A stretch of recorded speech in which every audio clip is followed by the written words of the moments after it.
Olá, bem-vindos. Eu sou a Vã e chegando um pouco atrasado aí, já estamos aqui nesse mês de fevereiro, mas eu resolvi relembrar aí uma pequena lista com os meus favoritos, e meus filmes favoritos e minhas séries favoritas de 2021, né? A maioria que eu vi aqui acabaram sendo lançadas no segundo semestre de 2021, né? Mas 2021 foi um ano que nós tivemos o retorno aí ao cinema, né, com filmes blockbusters aí, como Caça-Fantasmas novo, o Homem-Aranha, né? O, o Homem-Aranha aí sem volta ao lar, né? Foi o filme responsável pela volta, pelo grande retorno às salas de cinemas, né? Não só no Brasil, mas no mundo, aí nos Estados Unidos. Foi um filme que fez aí uma grande bilheteria. E nós tivemos também muitos serviços de streamings aí bombando no Brasil, né, como HBO Max, Disney Plus, Star Plus, fora os já tradicionais aí, né, Netflix, o Amazon Prime Video.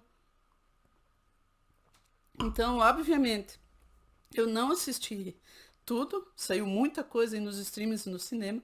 Eu fui poucas vezes ao cinema, eu vi Os Caça-Fantasmas e o Homem-Aranha.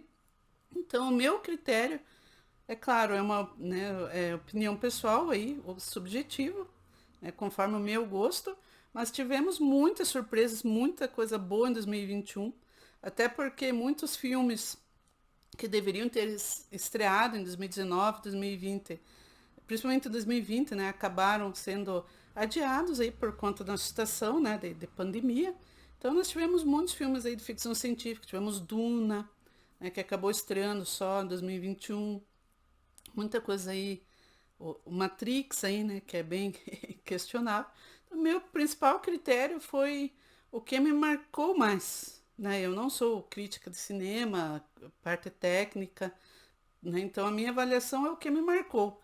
Porque nós tivemos muitos blockbusters que eu adoro assistir, né? Como o Homem-Aranha aí, que é uma delícia você ir no cinema comer um pipoca, curtir o filme, né? Dar risada, curtir as cenas de ação, as cenas mais emotivas. Aí adorei rever lá o Tobey Maguire como o Homem-Aranha, né? O meu Homem-Aranha lá da adolescência. Então curti bastante. Mas o meu critério foi assim, o que me marcou, o que ficou, o que eu lembro bem hoje. Né? São obras que de repente eu me pego aí pensando, refletindo sobre os personagens, sobre aquela história, sobre aquele mundo. Né? Então nós temos duas adaptações de livros, que são aí os dois filmes, e duas séries, que são aí, uma tem a ver aí com a sessão nostalgia aqui do nosso canal, e uma é mais recente, né? Mas são grandes surpresas que eu tive em 2021, que ficaram na minha memória aí, que eu lembro das cenas, dos personagens, de vez em quando me pego aí pensando sobre, né, a maioria desses blockbusters eu acabei assistindo, curti, e é isso, né? Não são filmes que você vai estar comentando aí daqui a um tempo. Então, sem mais delongas, estou tomando aqui o meu vinhozinho rosé, geladinho aqui neste calor. E vamos então à primeira série. São duas séries e dois filmes que eu fiz para não ficar tão longo, né? Obviamente, como eu disse, não assisti tanta coisa, né? Os streamings aí tiveram muitos lançamentos esse ano. Então, vamos ao primeiro da minha lista. A primeira série barra documentário que eu vou comentar, então, foi a série uma série documentária dirigida pelo Peter Jackson, que estreou na Disney Plus, que é o The Beatles Get Back, que é um documentário restaurado pelo Peter Jackson, o diretor da trilogia do Senhor dos Anéis. Né? Foi lançado já em novembro de 2021, então já mais para o final do ano. E é um documentário que utiliza, é uma restauração, né, do Peter Jackson, das gravações dos Beatles em 1969, onde eles estavam gravando o disco que viria a ser o Let It Be, e uma apresentação, né, os Beatles já estavam retornando, eles já tinham passado aquele momento onde eles pararam, né, de fazer shows ao vivo, né, e retornaram para gravar um disco com a proposta de que eles iriam compor e gravar um disco e um especial para a televisão, né? Depois lá que já tinha feito sucesso com Hey Jude, que foi bastante uma audiência grande na TV lá da Inglaterra também. Então eles tiveram essa ideia, essa proposta, os quatro toparam, né? Inclusive gravaram, eles tiveram a ideia era fazer um filme.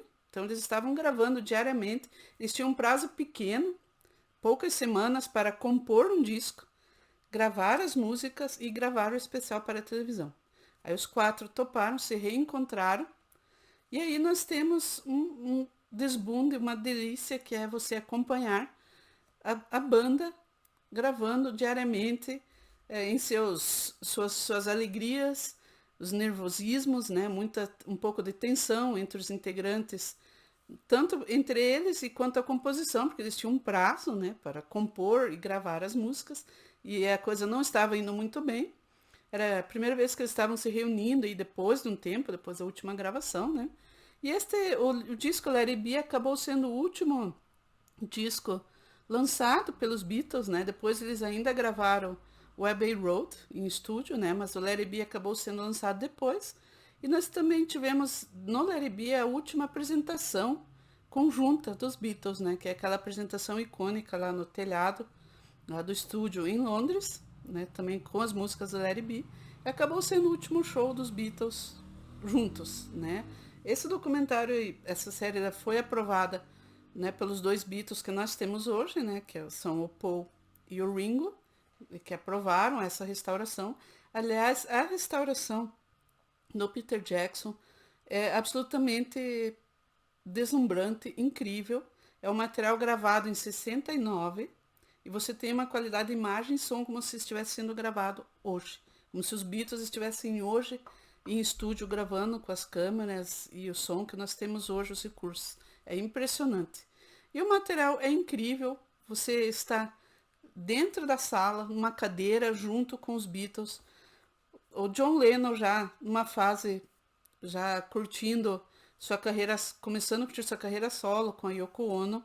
Ele nem tem muita treta ali com os outros Beatles, porque ele está participando, contribuindo com a parte dele nas composições e nas músicas, mas ele já está numa outra vibe, ele já está pensando na carreira, na vida dele com a Yoko, já está feliz, parece, na maioria dos momentos ele está feliz, e você então já vê que ele está num outro momento já, que ele está com os Beatles, tocando a parte dele, compondo, mas aquilo já está para ele um outro momento, né?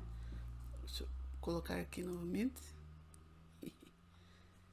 Então fica assim bem nítido ali que o Paul, que é o grande líder da banda naquele momento, né, nas composições, quanto nas ideias, né, do que a banda está produzindo, tanto no disco quanto para o material de TV que ele pensa em produzir, né? E aí você vê cenas maravilhosas do Paul compondo coisas como Get Back, tirando ali no baixo, no piano, compondo coisas como Let It Be, que para mim é uma das mais incríveis dos Beatles, The Long and Winding Road. Você tem uma banda que talvez aí a mais importante da história, compondo aí algumas de suas músicas mais incríveis também. Então é sensacional. Você vê o desentendimento do Paul com o George Harrison, que o George você vê que é um grande talento e realmente você percebe que ele não está tendo o espaço que ele gostaria, que ele poderia ter nas composições, nas músicas, né? Então ele acaba aceitando muito do que o Paul ali está decidindo, até o momento onde ele realmente sai da banda, retorna. Nada disso é spoiler, porque isso está já registrado, né? O que acontece é que o Peter Jackson teve acesso a todo esse material na íntegra, são mais de 60 horas de gravações, e ele resumiu em 3 episódios ali, mas são quase 8 horas de gravação, onde você acompanha eles diariamente, e é um privilégio você ver esses artistas num momento tão importante de sua carreira e da música mundial. E aí o documentário termina naquele show sensacional, na íntegra, a gravação lá do telhado. Foi uma grande surpresa, eu nem sou tão fã assim, eu sou, por exemplo, pessoalmente eu gosto mais, né, eu sou mais fã dos Rolling Stones, mas é claro que os Beatles, é inegável a importância deles na história da música, da cultura pop mundial. E esse material foi uma grande surpresa. Então está aí, Get Back, dos Beatles aí na Disney Plus, recomendadíssimo demais. A segunda série que eu vou comentar é uma série de terror, suspense da Netflix, Missa da Meia-Noite, do mesmo diretor, do mesmo criador das séries lá com a Maldição da Residência Rio, que já tinha feito bastante sucesso no Netflix.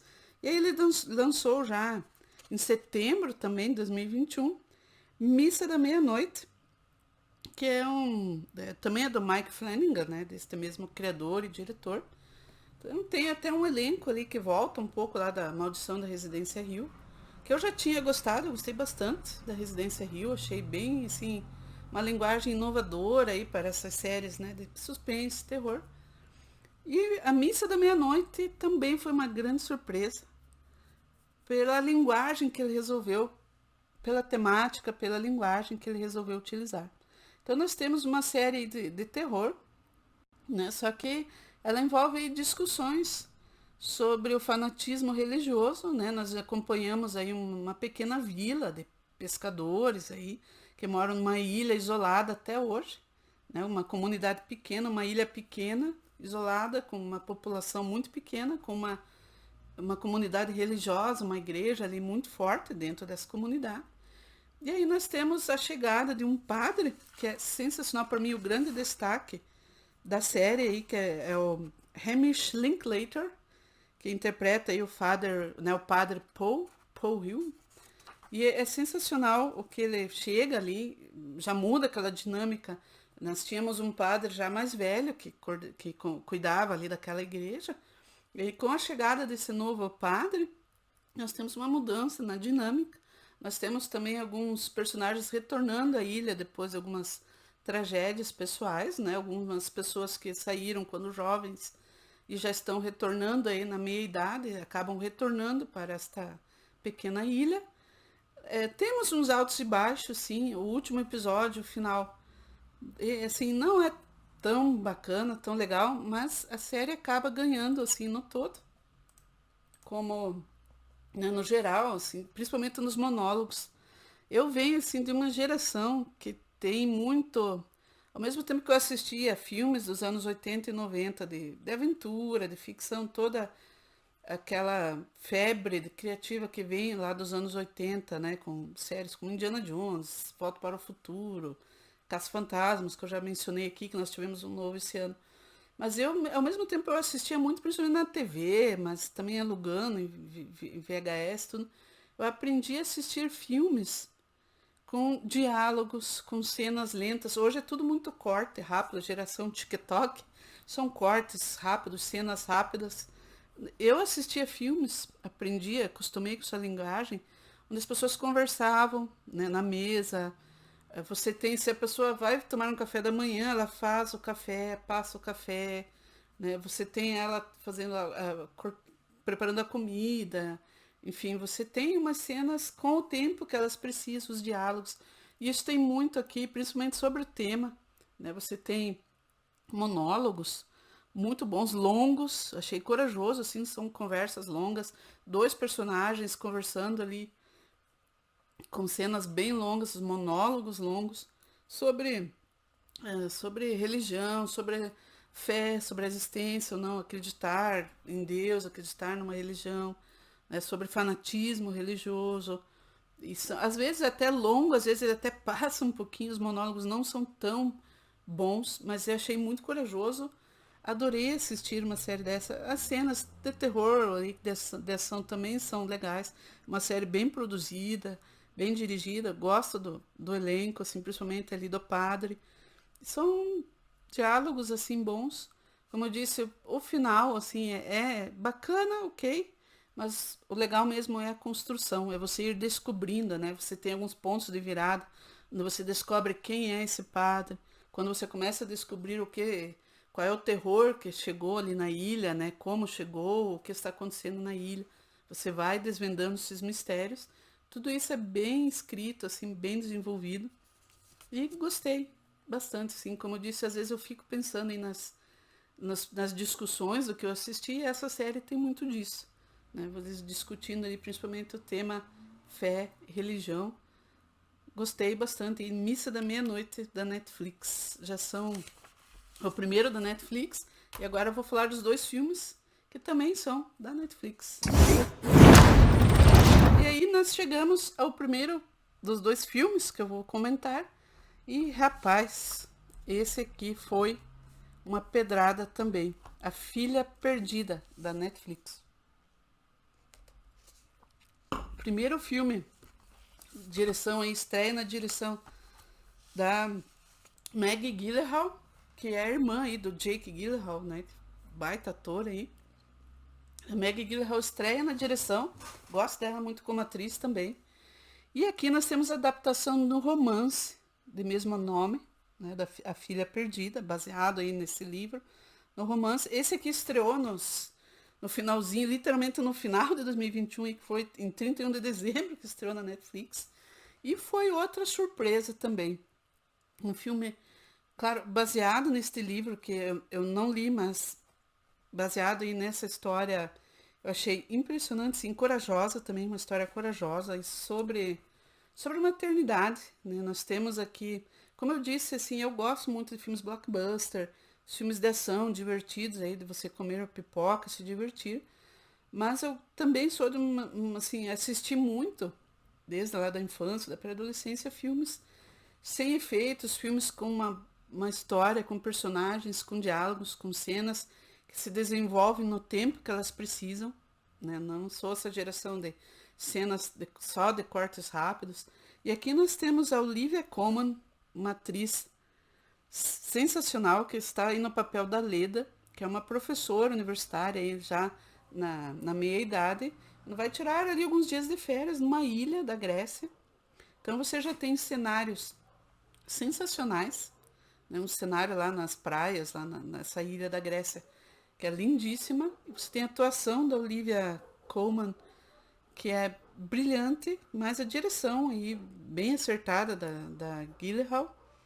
Você tem também a Dakota Johnson, que faz aí a mãe mais jovem, né? Esse filme, ele conta então a história sobre a maternidade, assim, de uma forma bem corajosa, né? Não só da beleza da maternidade, né? Mas também de uma forma mais real, mais crua, né? Sobre as dificuldades do que é ser mãe, abdicar de uma vida para criar e educar o filho, né? Por exemplo. Então você tem aí a Olivia Leda, que ela chega aí nesta ilha para passar alguns dias de folga, e ela acaba então encontrando ali uma família que também vai passar uns dias de férias, incluindo uma jovem mãe aí, que vivida, interpretada pela Dakota Johnson, que ela se vê, a Leda acaba se vendo muito nela, né? Ela acaba uma relação ali meio de, de curiosidade, de até meio um pouco obsessiva, talvez, porque ela vê muito nessa Dakota Johnson e nas crianças e no resto da família.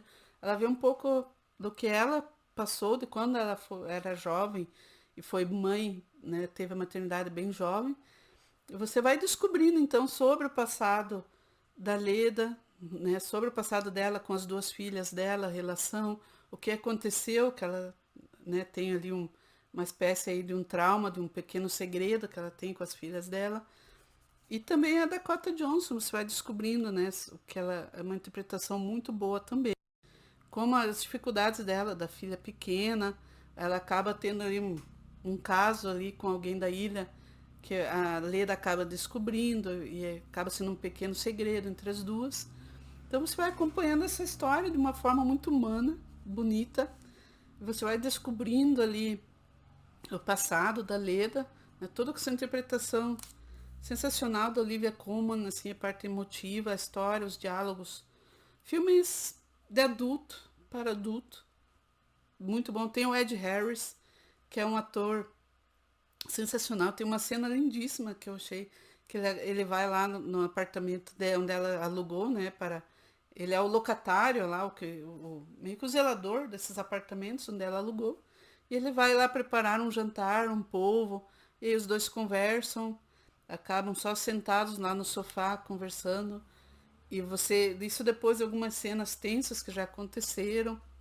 E é sensacional, assim, direção ótima, assim, um primor, filme, assim, excelente. Foi o segundo filme que mais me marcou aí de 2021, A Filha Perdida, também da Netflix.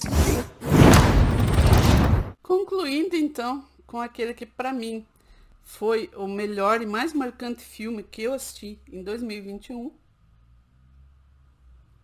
O Ataque dos Cães. Mais uma vez aí, uma obra da Netflix. A Netflix vem trazendo muitos diretores grandes aí, né, para a produção de seus filmes. Aí Martin Scorsese fez lá o Irlandês. E agora nós temos esse Ataque dos Cães, que é um filme que é adaptação de um livro do mesmo nome, né, o livro do Thomas Savage, que é um livro lá dos anos 60, difícil de ser adaptado. Acho que, não sei se é a primeira adaptação que fizeram, mas é um livro denso, difícil de adaptar. E aí quem assume aí o roteiro e a direção é Jane Campion. E ela consegue um resultado excelente, tanto pela sua direção e produção, né, o roteiro, quanto pelo elenco, que está absolutamente brilhante, principalmente a grande força do filme, que é o Benedict Cumberbatch, que está aí na atuação, está concorrendo aí, já saiu a lista aí dos indicados ao Oscar, está concorrendo a muitos prêmios, apesar do Oscar hoje não significar tanto, mais tanta coisa, assim, muita coisa, mas já é um filme sensacional, uma das grandes atuações da vida aí do Benedict Cumberbatch, como o cowboy, né? Nós temos aqui uma adaptação desse livro aí que se passa no Velho Oeste americano, lá nos anos 1900, com dois irmãos que são vaqueiros, né? Que tem uma fazenda, são muito ricos, lá em Montana, nos Estados Unidos. E eles são inteligentes, ricos, né? Os dois irmãos que moram sozinhos num casarão lá nessa fazenda e cuidam, né? Da fazenda, né? Da produção, da criação de gado, principalmente o Benedict.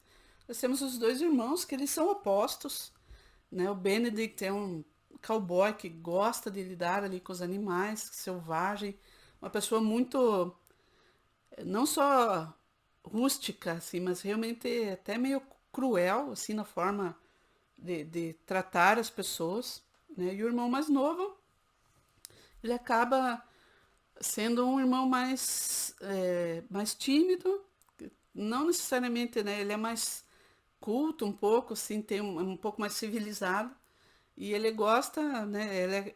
É um filme sobre solidão, no fim das contas. Sobre solidão, sobre encontrar, né, quem você é.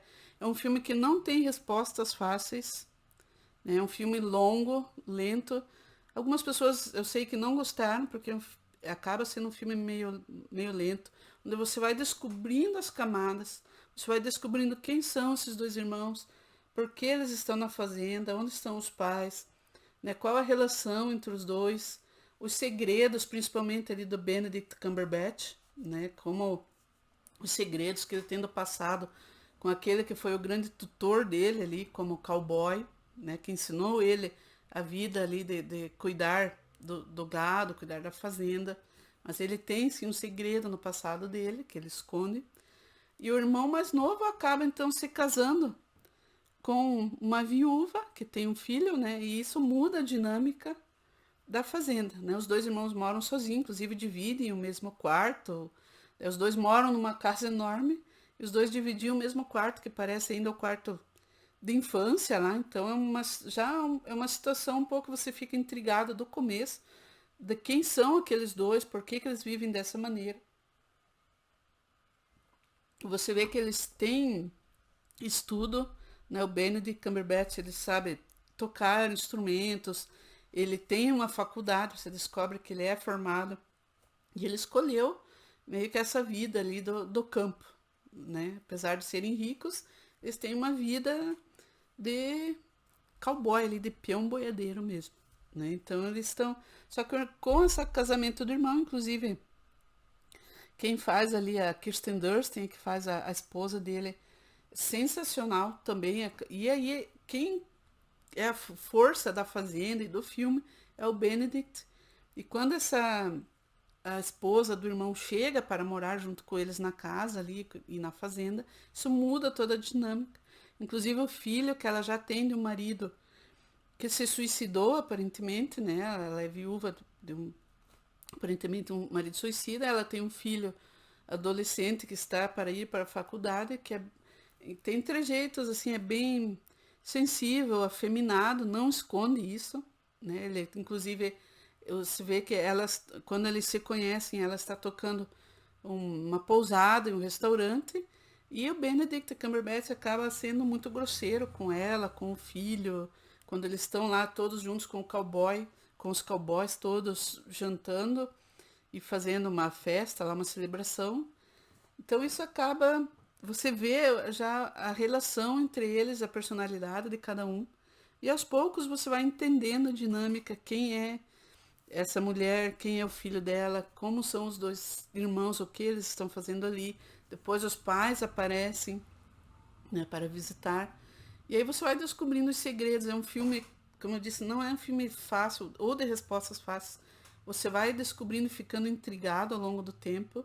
E o final é absolutamente surpreendente. Eu realmente não esperava. Tem a ver aí com o nome também.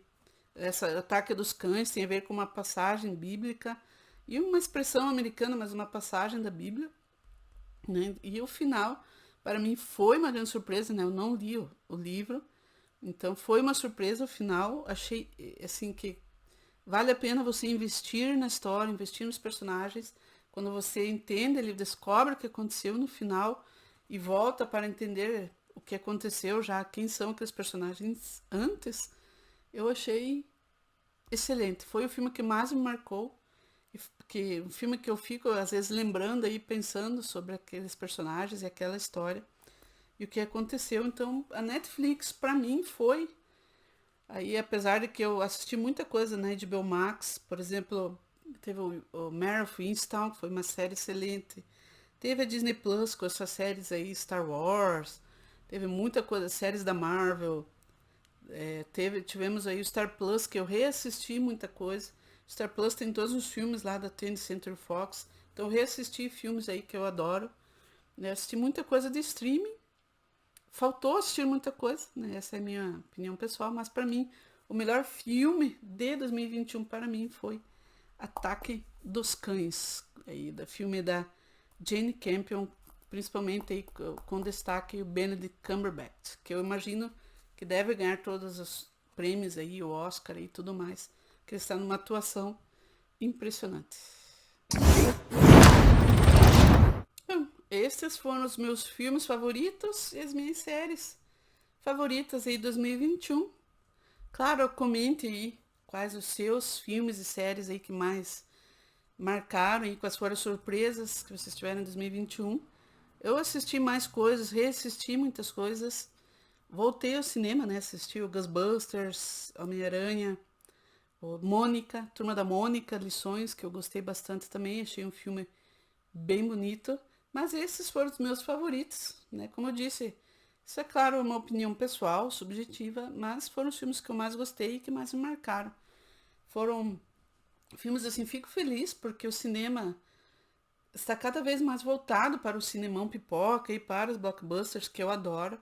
Mas eu fico muito feliz que o streaming está trazendo aí as séries, os filmes, adaptações aí né, tanto de livros como novas, né, material novo, mas que investem muito na história, nos personagens, nos diálogos, que não necessariamente talvez fossem feitos para o cinema hoje, né, não sei se teriam a bilheteria que precisaria, mas no streaming acabam tendo seu espaço e eu fico feliz demais porque eu adoro todos esses. Sou cinéfila aí de coração e adoro que tenhamos hoje todo esse material aí, todas essas obras no streaming para acompanhar. Claro que faltou muita coisa, né? Não assisti muitas séries, teve aí o Round Six lá, né? Que fez muito sucesso, que eu não assisti ainda. E comenta então o que faltou aqui, quais os seus favoritos. Muito obrigada, deixa aí seu like se você curtiu.